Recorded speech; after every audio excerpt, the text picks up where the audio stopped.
Good morning, good afternoon, and good evening, everyone, wherever in the world you may be joining us from today.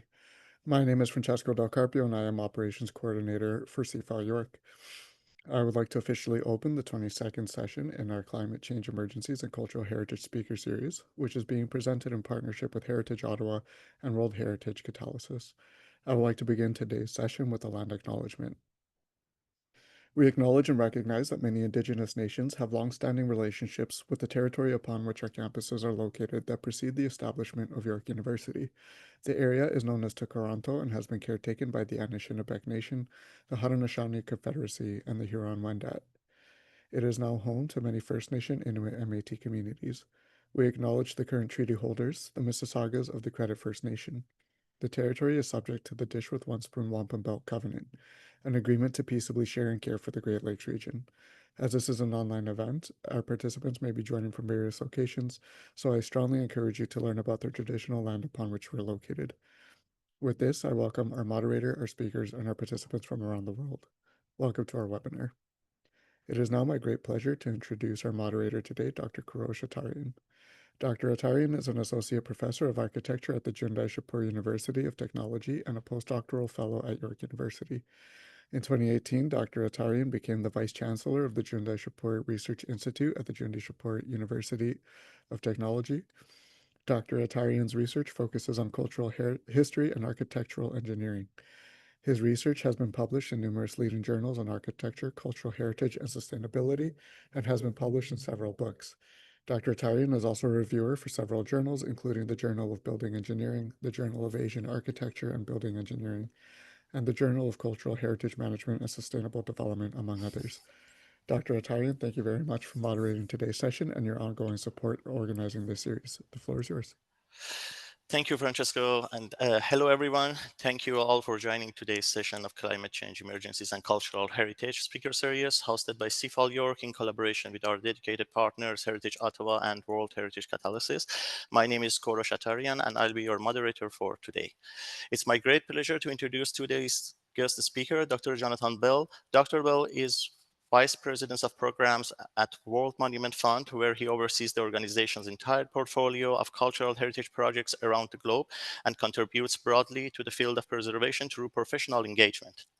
Over the course of his career, Dr. Bell has worked with Getty Conservation Institute on World Heritage Sites in China and Egypt, evaluated cultural site management for Kazakhstan to Colombia, and overseen strategic planning for large-scale flood infrastructure with the County of Los Angeles. He served on multiple international professional scientific committees and sits on editorial boards for 2 academic journals. He holds a BA from Harvard University, a DEA from Sorbonne in France, and Master of Science in Historic Preservation from Columbia University, and PhD in Urban Planning from the University of California, Los Angeles.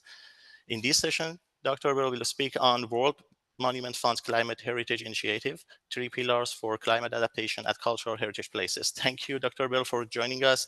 And before we begin this session, just a quick note for the audience. If you have any question during the talk, please feel free to type them in Q&A box. We will address them during the Q&A session at the end. And now with that, Dr. Bell, the floor is yours.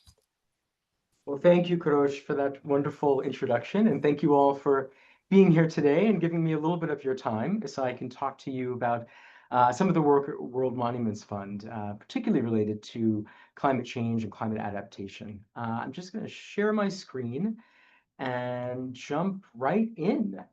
So I think everybody can see that. I do want to talk, really about climate change today and some of the links, of course, to cultural heritage, the challenges we see, and then hopefully some of the strategies and solutions that we are all developing together in this space. And I wanted to just take a few minutes, in case some of you are not familiar with World Monuments Fund, to introduce who we are and what we do, and I think very importantly, how we work. Basically, World Monuments Fund is a private nonprofit organization. Our headquarters are based in New York, where I am today. And basically what we do is we partner with local communities to protect and promote the places that are most important to them. And that's that's a key part of what we do. It's about people and it's about partnering with those people. And I should say community for us is kind of a big C. This is local residents and local professionals, but also government entities, authorities, et cetera, who are all involved in the care and protection and storytelling around cultural heritage places. I have to say that it is our 60th anniversary this year. This is a big part of what we're doing and kind of hitting the road with a number of these talks to highlight our work over the past 60 years. And in that time, we have had the sheer honor and pleasure of working at over 700 sites around the world in about 113 countries and raising over $300 million US dollars since that time for the work that we do. So we have a relatively large footprint, but again, we do everything with local partners, and I'll talk a lot more about that as we move forward. A quick snapshot of us, and I have to say we are in a moment of growth. So I think some of these numbers have changed since I put this together, but we have roughly 45 employees based in the US. Then really, I know this number has changed, over 30 international staff members. And of course, again, because of the type of work we do, we are hiring local project teams, many of whom work with us for, in some cases, decades, as you see here in the upper left, our team in Cambodia. And on an annual basis, we are employing about 400, a little more than 400 people for at least 3 months out of the year. So what do we do? There are three principal activities and areas of our work.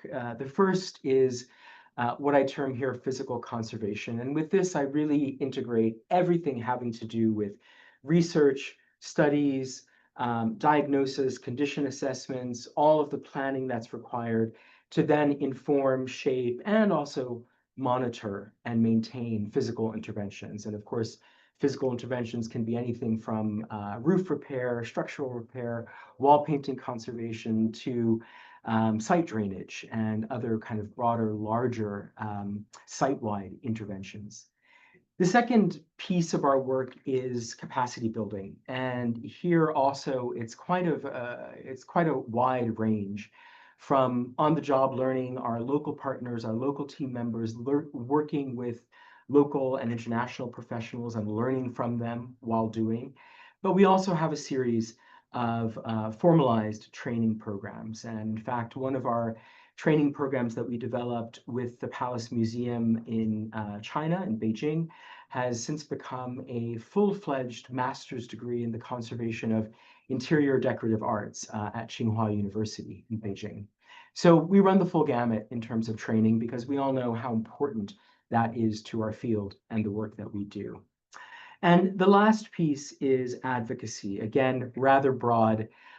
Everything from what I'm doing with all of you today, talking about the importance of cultural heritage and the work that we do and how World Monuments Fund works, to full-fledged campaigns to protect, to save places that may be threatened by development or even abandonment, and really raising awareness about the value of these places and trying to bring people together, coalesce support for the kind of continuation of these places in perpetuity.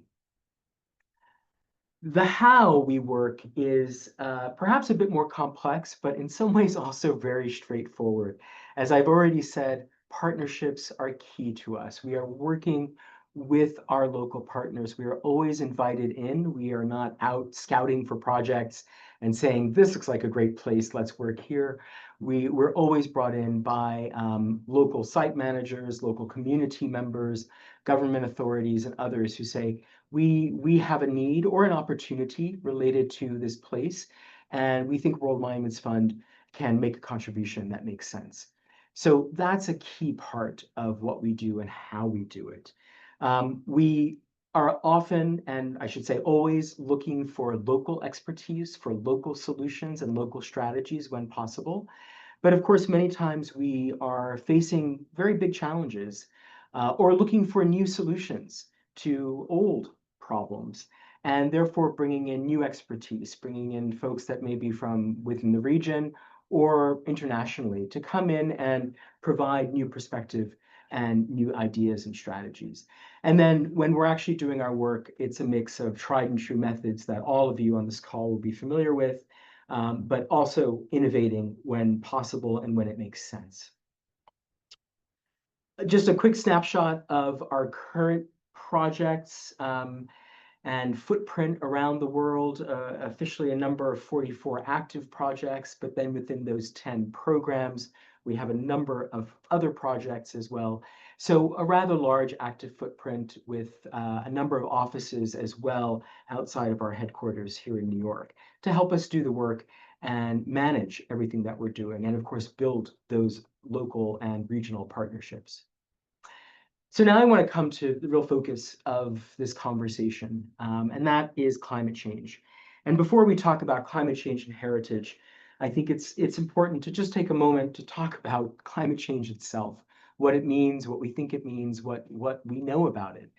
Um, these numbers, again, are things that are constantly changing, and I probably pulled these a year or two ago, so they are maybe a little bit out of date, but almost half of the world's population, and I'd say that number has probably gone up, living in highly vulnerable areas. This means they are impacted by what we're seeing from climate change, whether more severe storms, fires like we see in this image, droughts, more rapid and more frequent fluctuation in temperatures, all of these things that can make their lives challenging, but also the places that are important to them, the heritage places, and their kind of continuity as places that can be protected, and puts all of them really at threat.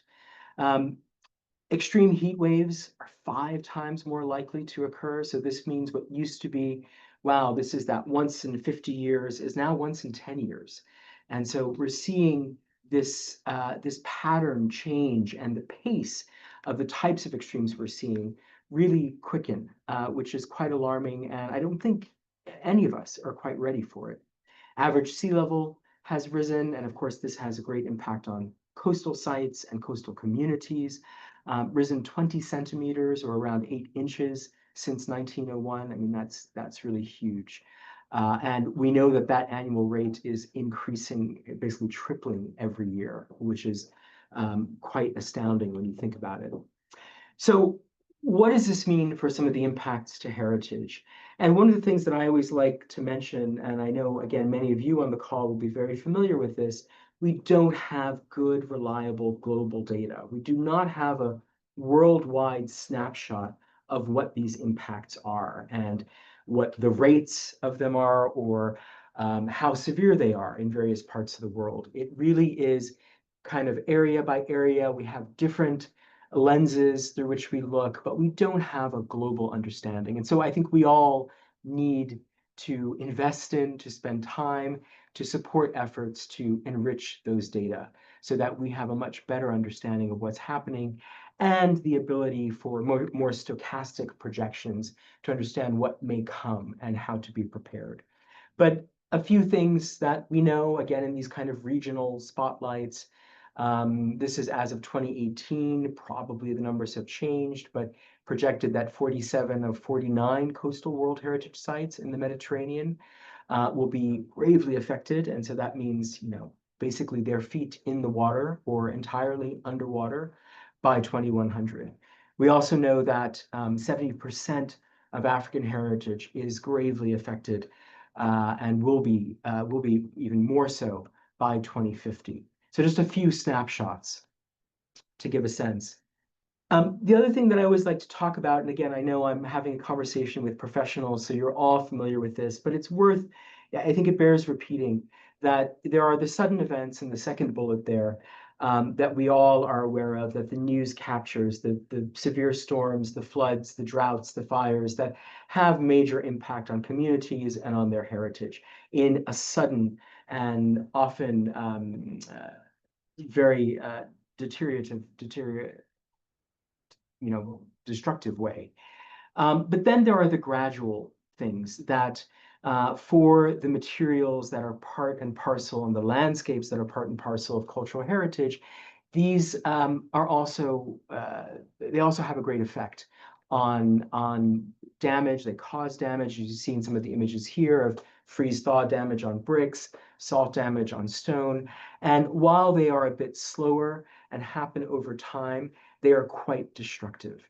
And these are things that we also have to be thinking about, developing strategies for and solutions that often tie into long-term maintenance and monitoring. That is a key part of our adaptation to climate change at heritage places.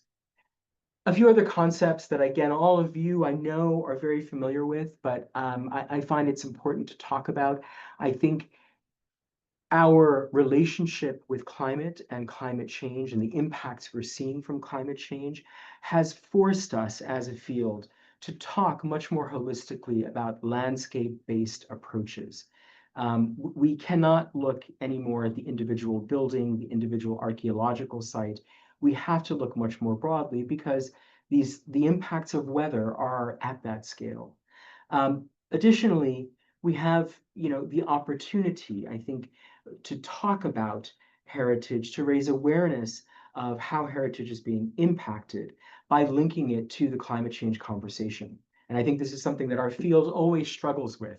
We're always a little bit in the shadows of the environmental conservation world, who has done a really great job of marketing, of talking about the importance of the environmental world, of saving it, and of course the challenges of climate change. And I think we have the opportunity to link those two together so that we get a bit more notoriety and get a bit more attention, and hopefully positive action towards protective efforts. Another concept, climate justice, is critical in our field. This idea that often the least responsible are the ones who are most impacted by the impacts of climate change. And they are often the communities that really have the least capacity, whether that be in terms of money and resources or know-how to respond and to develop effective strategies of adaptation.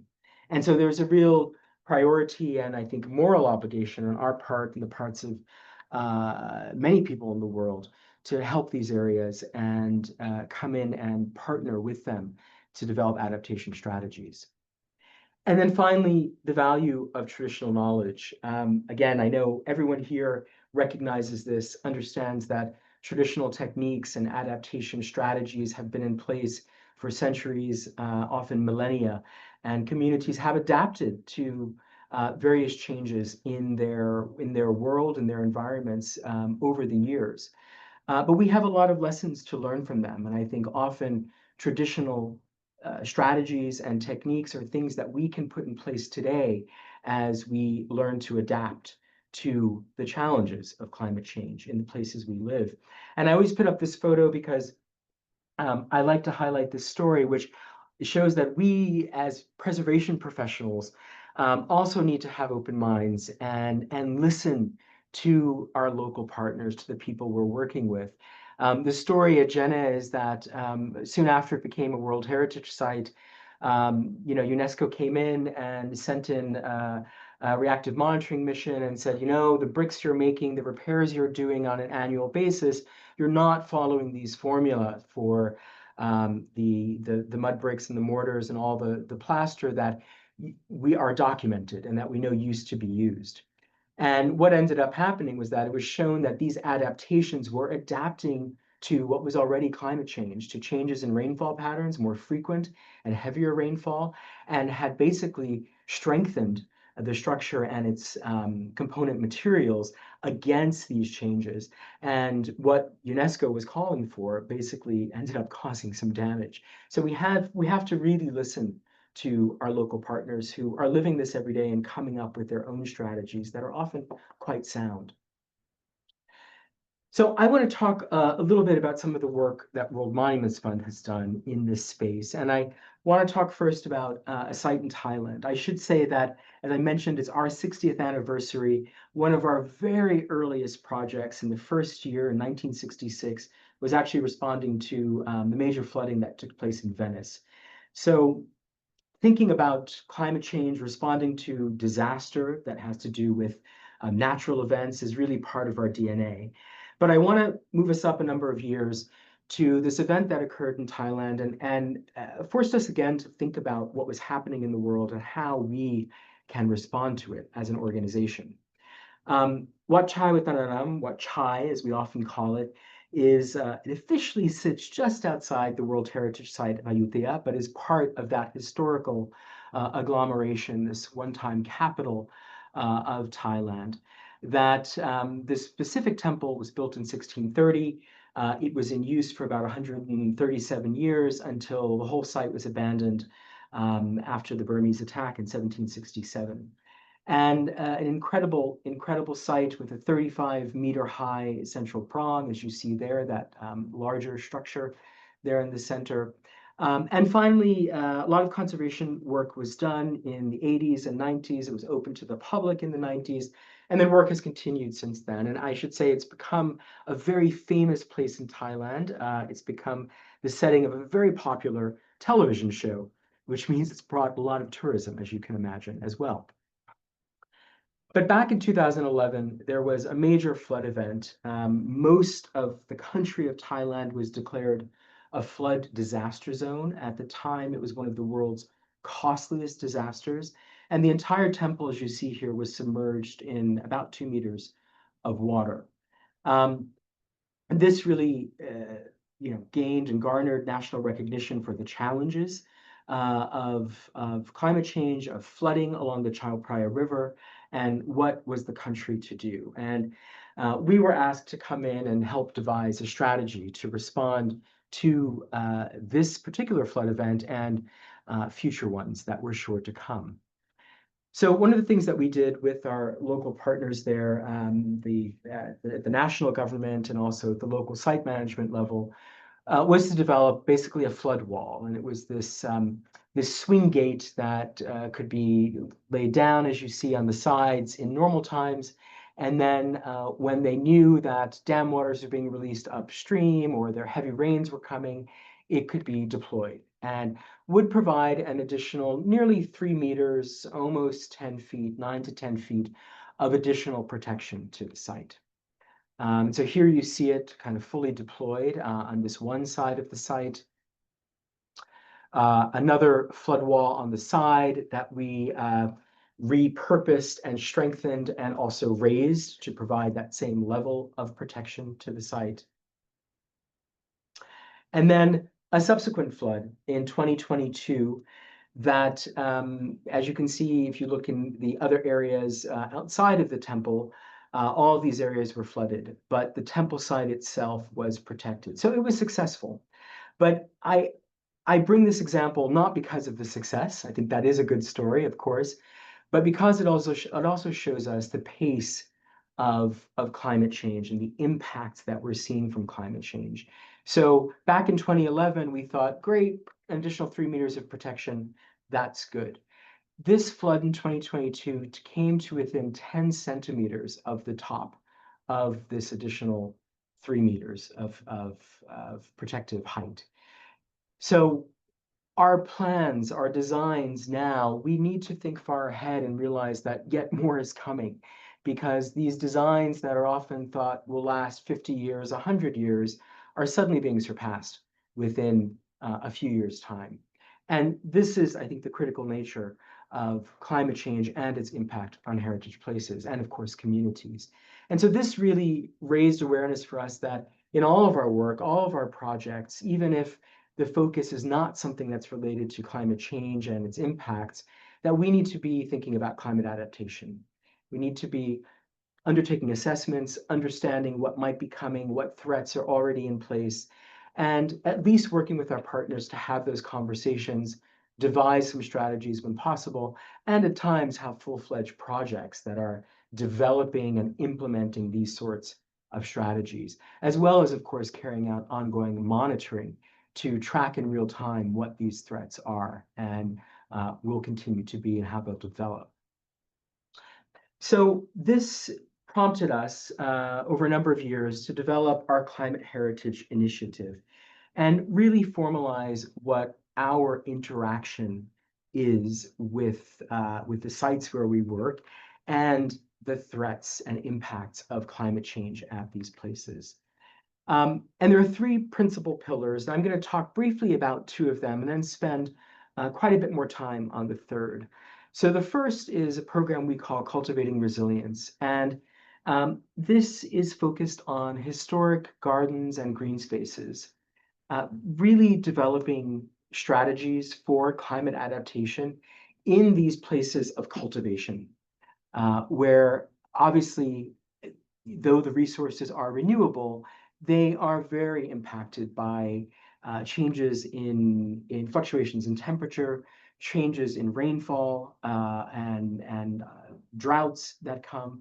And of course, biodiversity is also threatened. And often we see that historic gardens known for a certain species of flower or plant can't thrive anymore because the climate has changed enough that those specific species can no longer thrive.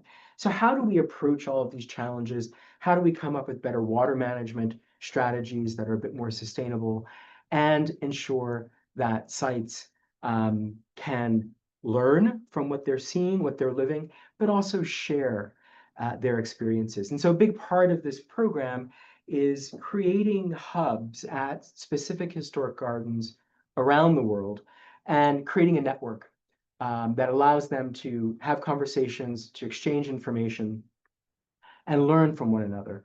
And the program has really grown out of a longstanding partnership we've had here at the upper left at the Potager du Roi, which is the King's Kitchen Garden in Versailles, just outside of the chateau that I'm sure you're all very familiar with.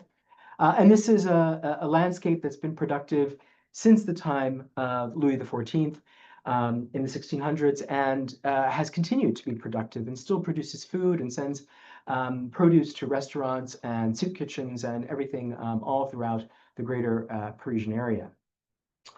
And we've been working with them to really create them as a center of excellence of this climate adaptation movement in the space of historic gardens and green spaces, particularly in urban spaces. So we've our current cycle, we've went through a long cycle to put out a call and get proposals from various sites around the world. And we have 7 additional sites that are now part of this network. And we will in the future have yet another call to continue to expand that. And actually just next week, yes, or in 2 weeks' time, I should say, we have a big event in Paris, which is really the opening event at Versailles, to bring all of these partners together and kick off the work that includes climate risk assessments at each of the sites, and then developing pilot projects around specific strategies at each site. So you see a sacred grove in Nigeria, an incredible cultivating space in the Lake Titicaca Basin in Peru, wonderful Mughal site just centered right in the center of Delhi in India. Central Park, I'm sure many of you will be familiar with in New York, Tower of London in the UK, Xochimilco, which is a wonderful wetland cultivation space and traditional landscape that has been in use for at least hundreds of years just outside of Mexico City. And then the Edikula Gardens in use for centuries, still producing food along the historic walls of Istanbul. And so this is a project that really is about learning together, exchanging lessons, and then promoting them so that other historic places, other site managers have models, have specific strategies that they can replicate and adapt to their own local situation. The second big program is something we call Coastal Connections, and unsurprisingly, it is about coastal heritage.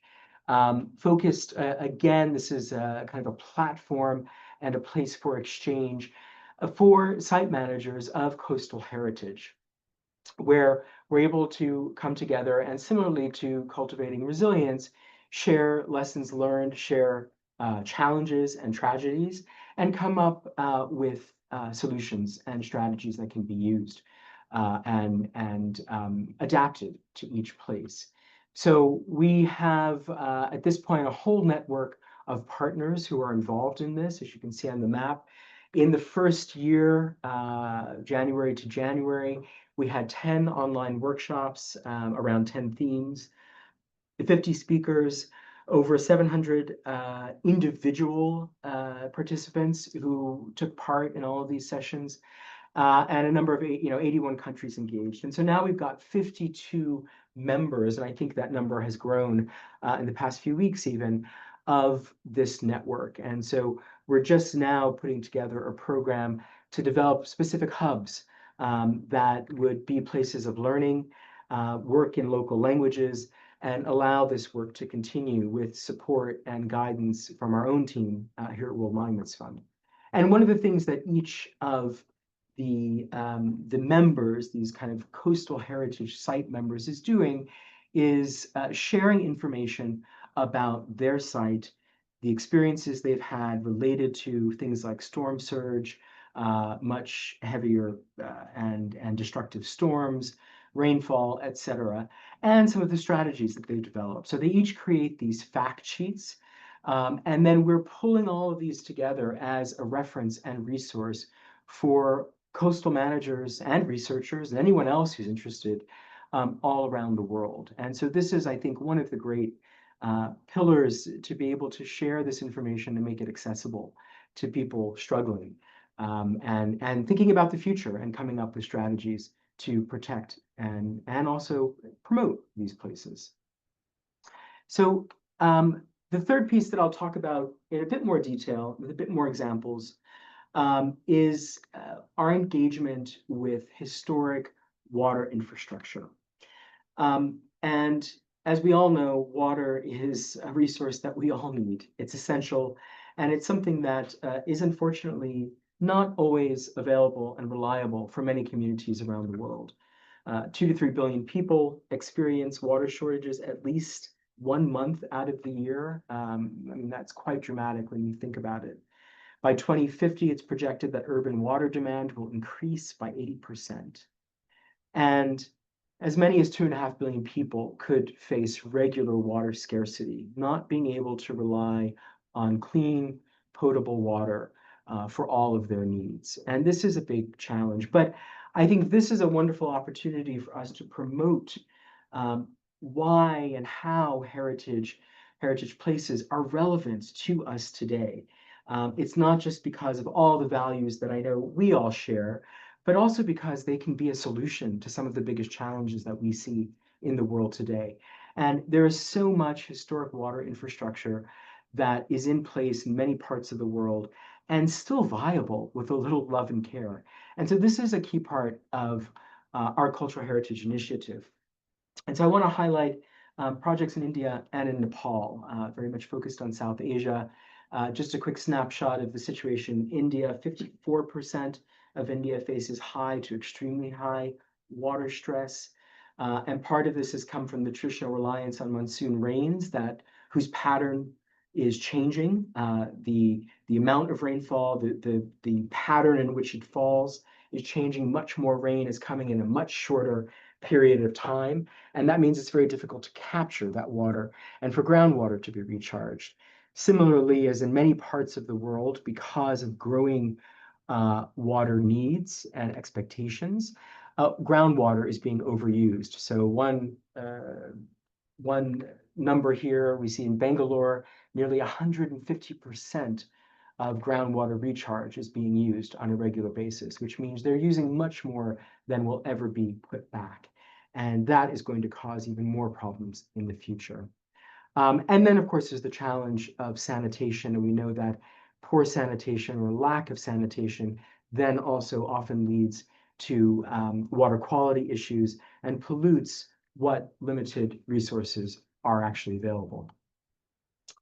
So we have begun to work on a number of traditional water storage and access systems across India. And so here's just a map of things we're doing and things that we're in the process of developing to give you a sense of our footprint there. And this is really about, again, leveraging these historic water systems that are in place, that are extant, and often just need to be rehabilitated. They need to be cleaned out, they need to be desilted. Maybe there are certain connections to groundwater or other piping and systems that just need to be renewed, and they can be used for as a source of water, whether that's for irrigation and laundry use and gray water use, or in some cases, even for potable water. So just a little bit of eye candy, some beautiful sites. Many of you familiar with this part of the world will know the sheer architectural richness of this type of heritage there. And so some of the places that we've been working that are revamping, rehabilitating the water systems, improving on the water quality, and also putting in place new and sustained maintenance that often involve local community to help with that, as well as, of course, all the water authorities, and for the places that are considered to be historic, all the kind of historic Archaeological Survey of India and other such entities involved in their management and protection. I wanted to just put this graphic up. It's not something that we created, but that I found created by the Harvard GSD in partnership with Archaeological Survey of India. That shows, how a typical step well in India works. It's a well tapping down into the water table, but then it also serves as a cistern, catching rainwater, and a place for recharge that is then feeding back into the water table, that rainwater and other runoff that may fall in. And it also provides public access. These steps allow people to go, often recreation, as you saw the young kids swimming in the water, but also to collect water for local home use and other purposes. And one of the big challenges is that there has often been, in recent years, as more reliance on piped water in homes and businesses has come to pass, there's been very poor local management and maintenance of this type of infrastructure. And so often they're silted up, the water runs dry, there is sanitation issues nearby that are causing major problems, water quality issues, and so forth. So the approach to rehabilitate these, it has to be a holistic one. One of the projects, that specific projects that we've done in India, and we're still working on, is in Bijapur in Karnataka in the south of India. This is one example of an incredible network from the 16th and 17th centuries that at one time provided all of the water for a population of 1 million people. This, unusually for South Asia, is actually an area that has become somewhat depopulated. It's now at about 400,000 people. But there are major water concerns because most of this system has been entirely destroyed, redeveloped, and there is this one major cistern still in place that we are working with the local community and authorities to rehabilitate. And I wanted to highlight kind of some of the strategies around this. One thing, of course, is to make sure that the Baudi itself, as it's called, functions. Desilting it, making sure it has a clear connection to the water table, and that it can tap into that, and that there is a mechanism in place to keep it clean and functioning with that local maintenance. But another is to think about the broader landscape and opportunities for recharge, green space that allows for recharge of that groundwater, which is what's feeding this cistern. And again, thinking about the major challenges of sanitation and the need to establish sewage systems, or at least somehow manage keeping that water that is infiltrating, that is going into the groundwater, keeping it clean, and promoting good water quality. So of course, again, all of this is something that is in conversation, in very intense planning with local authorities, local community members, and many community entities, community-based organizations and others. And then there is the thinking even broader. There's the immediate environs, as you saw in the last slide, and then thinking to the greater kind of reach and precinct level for water. Because when we talk about water, we often have to think about the entire watershed, right? And so, where are there opportunities to ensure, again, there is green space, there's opportunity for water recharge, perhaps even things like detention basins that are also other sources of water, but also feed into the water table, etc. So these are huge scale projects that are at the municipal and sometimes even regional level. But we start small. We start with one piece of infrastructure and then begin to map out and develop those strategies that feed into the larger system. Now I want to move quickly to Nepal, so not far from where we were, and highlight again the water stress, the challenges in the Kathmandu Valley. Here you see a water stress map of the country, and you can see that there are a lot of areas of red, which is extremely high stress or high stress. And the Kathmandu Valley is, I don't know if you can see it, if you can see my arrow, but right here, kind of central right, central east, right in this area. And it is one of these areas that there's a real challenge for reliable water supply and access. 20% of residents have no access to water within their homes. The large percentage that does rely on piped underground water often have outages at least once a month. And again, challenges of water quality that are diminishing some of the other traditional provision points for water. And so the system of Hitis, as they're known, go back over 1,000 years. The earliest records go back to the 6th century of this system that taps into various pools and also sources, also groundwater, and often carries the water quite some distance through a series of underground channels and then to these little spouts, often that are beautifully and ornately decorated and carved. And many people in the Kathmandu Valley still rely on these for water for laundry, water for other purposes, cleaning their homes, etc., and sometimes for drinking. Of the nearly 500 extant Hitis, there used to be far over 1,000, only a half, less than a half actually, are still in use today, and many of them are running dry.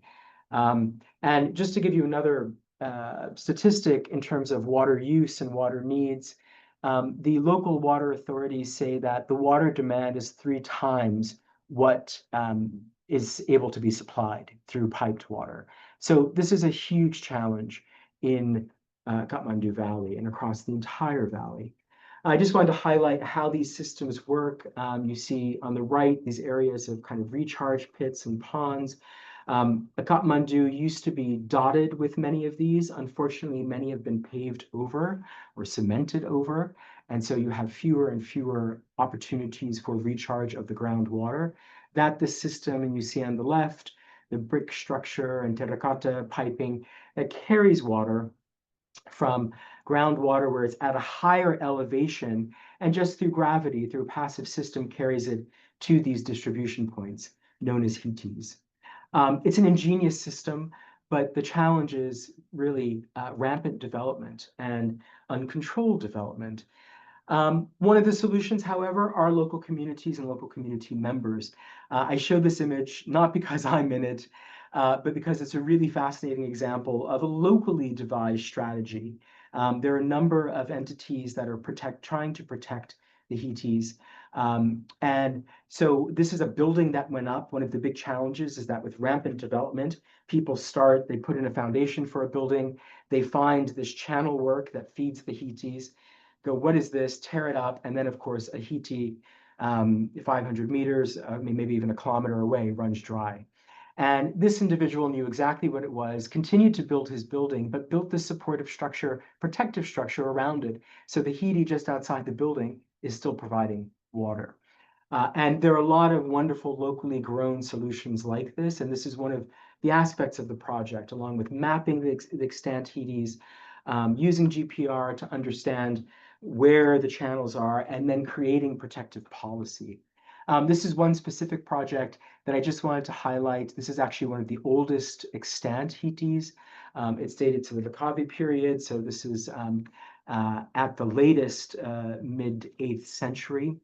And a really incredible place that unfortunately was in use even 20 years ago, 15 years ago, but it has run dry. And there are lots of drainage issues. So rainfall, you see water collects in it. Nobody even has access to it. And you can see what this looks like, the stagnant water, issues of water quality, and no water actually running from the Hitis themselves. And so this is one of the sites we're working at a handful of sites to rehabilitate them. It's not quite put all back together, but we had an opening religious ceremony to bless the work, began to do the work. And then what I wanted to show you today is we actually were able to find the source of water, reconnected. These will be reconnected to the Hitis themselves, these spouts. And then, of course, we will restore the entire place and make it available for everyone. So this is a key part of what we're doing. And one of the big messages that I want to drive home with what we do and what all of us here on the call do is, heritage is not just about heritage. It's not just about these places and the rich history behind it, which we all know is important, but it's about the people who are associated with these places. And I think often when we talk about climate change and some of the other big challenges in today's world, heritage provides an opportunity for us to learn, provides lessons for us, and a real source of new strategy and new solution for us to adapt to these major challenges. So with that, I will say thank you very much and look forward to having some wonderful conversation. Thank you.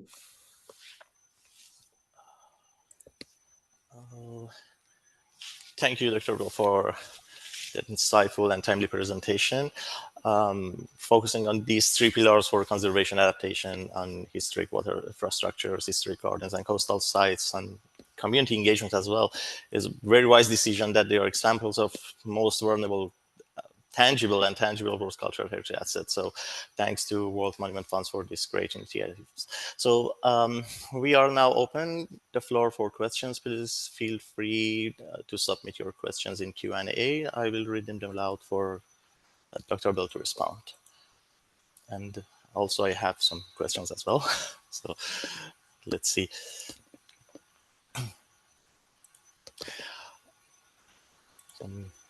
Maybe I can start myself. I'm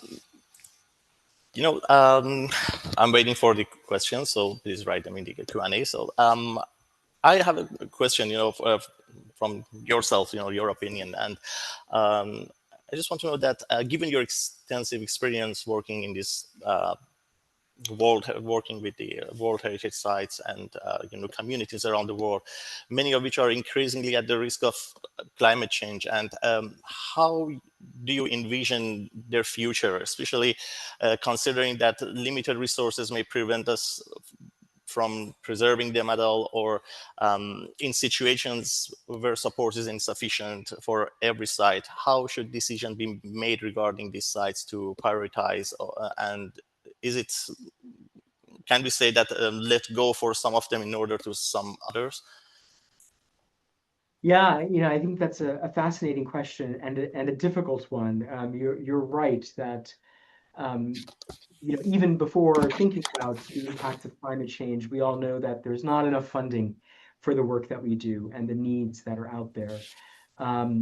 So it is a bit of a challenge, and that's one of the reasons that we have really tried to promote this value of networking and exchange, because not every site is going to receive funding and expertise that it may need, but I think they can learn from each other, right? There's an opportunity to look at models, to look at examples, and then see what pieces of that might be replicated and adapted to help places, I'm just going to be honest, last longer. I think one of the things you were getting at is I do think, particularly when we talk about coastal heritage, and we've seen this already, there are places that we're going to have to basically accept saying goodbye to. And so what does that mean? How do we prepare that? Well, how do we make sure, full documentation is in place so that there's a full record, that whatever opportunities need to be created for official farewells from communities and ceremonial farewells, I guess. How do we integrate all of that into the work that we do? I think that's a big part of what we have to start getting comfortable with, because ultimately there's not a single heritage place that's not impacted by climate change. You know, even places underground, they're also succumbing to, you know, changes in rainfall and freeze thaw and things like this. So it's something that we have to really face with our eyes wide open.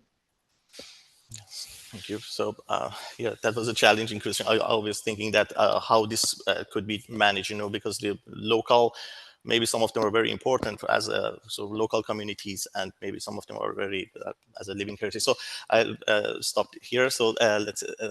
Cicely has a question. So let's open. Thank you very much, Dr. Yes, Bell. please. It's really inspiring to learn from the work that you're doing and bringing the heritage to its primary use and not secondary through tourism, as it often has been.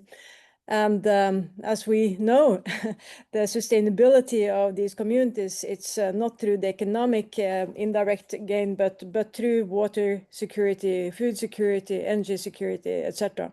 And just a short anecdote of experiences I had in the past, taking part in the development of tourism strategies in Southeastern Asian country, where it came to the end of a longer process where it suddenly became an awareness that the water situation had not sufficiently been addressed. And since then, I always thought that the water need to be the first the first point of reference before any developments are done. So my question to you is, how do you see your work being brought to attention by developers and in society where there are development pressures? That was one question. I also have another question, and that is one thing is the physical infrastructure, which needs maintenance. But to what extent are you also looking to the traditional governance system of these commons, and how could they potentially be brought to relevance in a more modern, current context? Thank you so much. Absolutely. Thank you. Those are great questions. So the awareness piece, I think that's a really good question. And I have to admit, I don't have a clear answer. I think, you know, part of what we're trying to do is, at least where we are working with a big mix of entities, including often the typical development authority. So for instance, one of the step wells we've worked on in Delhi in India is with the Delhi Development Authority, as well as with Archaeological Survey of India. So there's a mix and a recognition that this is a site that is historic and has that heritage value, but that it actually also taps into infrastructure. And when we think about, you know, development in an urban setting, that it needs to be managed in that way and monitored in that way. So I think we're trying to do it by modeling it. But if you have any ideas on how we can get the word out, I count on all of you. That would be really helpful. And again, it's part of our outreach and communications that we try to spread this word. But through those partnerships, I think are the most impactful. In terms of governance, yes, this is also a really great question, and one that sometimes is quite challenging, in part because often the traditional, at least many of the places we're currently working, a lot of those traditional community governance and maintenance practices have been lost or they've fallen by the wayside. And so one of the things we're trying to do is, as best we can, understand what was done in the past, document those and see what's kind of in the record, as it were. And then integrating key community entities, usually community-based organizations, into the process with the local authorities so that they are, on one hand, educated and of course have that sense of buy-in, but also that they're given an actual role. Now, it may not be the same role that, you know, they would have had in the past, but they do have a seat at the table working with those local authorities. And as you all know, it's not very easy to do that. And so, you know, we do struggle with that, but quite often we found that those local authorities, they want that help and they're very eager to see that opportunity come to pass. once they understand there are certain guidelines we can put in place, there are certain kind of educational processes, so that if there is community involvement, they're given the tools and the skills to play this role. And also reporting, so that you know if the community members have done what they're supposed to do, or if there's been a gap in a monitoring cycle or something like that. So I wouldn't say that we're, in a very holistic or wholehearted way, bringing back that full traditional governance, but we're trying to integrate some component of that into a modern hybrid model that makes sense for the context today. Thank you, Cecily. So Fergus, we have another question by Fergus, and then I will read the questions in the Q&A. Thanks, Jonathan. Great presentation as always. And thanks for highlighting the great work that the WMF is doing. Question for you, just in terms of some of the African sites and the programs that are going on there. I've had the opportunity to visit a few WMF supported sites in West Africa, like Fora Bay College and also the Asante traditional buildings. And one of the things that has come up, particularly with regard to climate change, are things like loss and damage.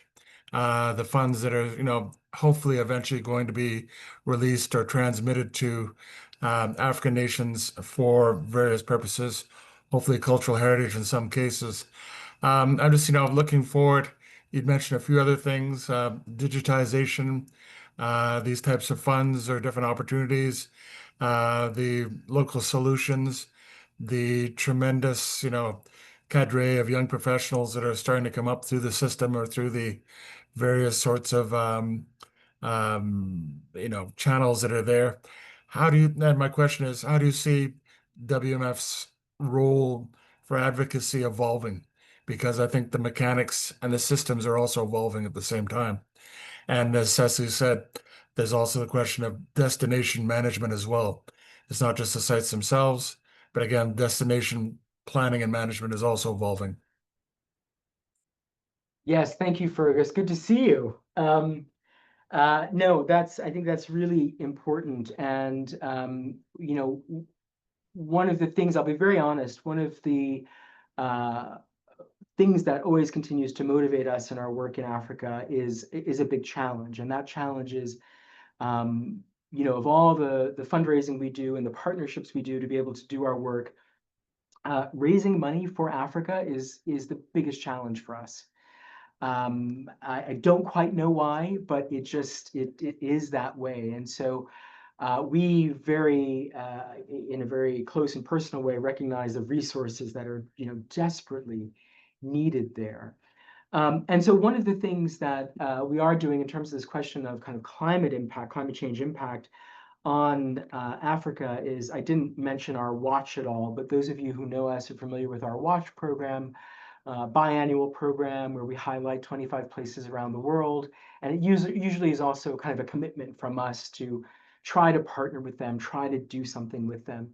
And on this most recent watch, which is our 2025 watch, we just announced in January, we have the whole Swahili coast. So a rather broad swath of cultural landscape on the east coast of Africa that in part is because this whole area is really threatened by sea level rise, by increased storm events and storm surge and all of that.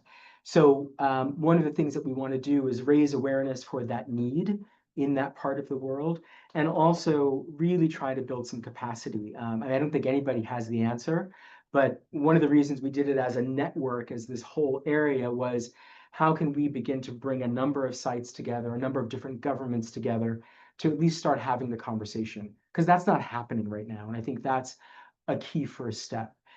So that's one of the things that we're working on. And we're actually just trying to pull, unfortunately, the way we work is we have to kind of pull funding together project by project. And we are doing a deep dive on that right now to really try to get some funding for that. And there will be a training component that is a key part of that aspect, so that we can help develop the skills there in a place where we know there is a dearth of of sometimes good professional skills. There are some great people working there. I don't want to suggest otherwise, but we need many more who know how to do this work and are thinking about what comes next and how do we adapt to what comes next. Yes. Thank you, Dr. Bell, and thank you for your exciting questions. So we have two questions, one related to each other by Frank. Frank mentioned about the an underground water supply system with District 1. He had he said we had an underground water Snell River, if I can, please correct me if I had mistaken in translation. So Snout River feeding into a larger one, which we were not clear on its course. I just want to think about the efforts to find out how it runs nowadays after some floods. We came up with the silly idea colored with the water upstream. I guess you want to say that you want to know that. I want to know whether you had similar problems finding the underground course of the HETIS example. Yeah. And you mentioned the website, so it's Yeah. about the Airbus. No, absolutely. Yes, this is a big challenge, and of course, depending how how far down you are, how deep you are, it can be really challenging. And some of our partners on the ground in Nepal, where we're working on those HETIS project, one of the earlier projects they used a very similar process. They found what they thought was the source, and they did basically dump this dye in, this non-toxic, dye, to see if indeed it came out where they thought it did. And that was how they identified that. For the project that I showed you, where I showed that small video, the channels were not that deeply buried. And so we were able to use GPR, ground penetrating radar, to really piece it together and see, the path that it took and also where its source was. And that allowed us to do that. But if you're talking about an underground river, I imagine it's a bit deeper than GPR might allow you to see. So I think we have to come up with these very creative ways to do this work. And I think it's also a highlight that we need more hydrologists and hydrological engineers involved in our work. We need to bring them on the teams. We need to be having these conversations. And when we think about cultural landscapes, as Cecily was saying, later on we realized, oh, we didn't think about the water. So that water planning, that mapping and understanding of that ideally should be part of a project or program, particularly at the landscape level. Thank you. Thank you, Dr. Bell. And another question by Katie Daly. Learning from the past and the contribution of heritage to climate action is often referred to, but it still remains aspirational in most cases. What do you see as the main barriers to leveraging this more? I think, I think in some ways we are a little bit to blame as a field. Because I think one of the challenges is the perception of what heritage is and how integrated into people's current daily lives it is. And so we kind of have this big challenge of just saying that it's not, just house museums and collections and dusty old rocks, because I'm sorry, but that's what I hear a lot of people, approach me in that way. And they don't really mean any malice, but they think that's what it is. There's no connection to people today. So I think it's been part of our rhetoric, and I think that we all need to be talking a lot more about heritage as a living thing tied to living people, and use these sorts of examples to show its relevance today, that it can help us solve problems that are now, our biggest challenges.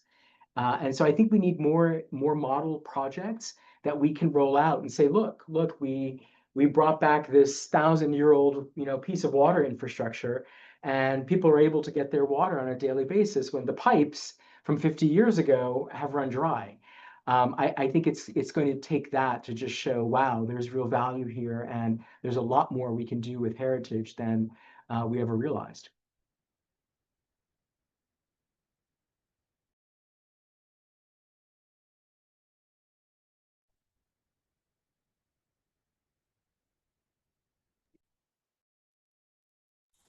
Cecily, please. Thank you very Sure, much. Just a reflection on that when you refer to value, I'm just spot on. And I'm an economist, and I'm missing that broader discussion about how we refer to value. Of course, we're well trained in how we speak about the need for funding and finance, and we know how to refer to the heritage in spreadsheets. But this links to the broader work of indicators and how we really bring the first-hand value, not only here and now and in short-term budget, but intergenerational value that is not recognized now, which is the biggest threat to the heritage, I would say. It's the narrative around heritage and economics and values. So I really look forward to seeing more reference to your work in also the economics discourses. Thank you. I mean, that would be, it would be great to be able to partner on something like that, because I think you're right. It hasn't often been framed in this way. And then I think that we need to broaden our scope of partners, and probably need more economists so that we can sit down and, how do we think about valuation and this intergenerational valuation as you talk about. I think that's really essential, because definitely the general public doesn't get that, but I think even many professionals who are adjacent to our field, they don't see that, and we need to be able to show that to them in the spreadsheets much better than we ever have before. Thank you, Dr. Bell, and thank you, Cecily, for a good question. So I guess we answered the Frank question, so we all set. I have some questions as well, but I will send an email maybe to ask mine. So I just want to thank you, Dr. Bell. It was an insightful presentation. I really like that, because my works are related to the water supply system, and specifically in the heritage one. So that's if you or any question? No. So thank you all for active participation, and very special thank to again to Dr. Bell for sharing this time and knowledge with us today. And on behalf of myself and CIFAL, your team, I would like to extend our sincere thanks to Dr. Bell for the inspiring and informative presentation. And now I'm going back to the Francesco for closing this session.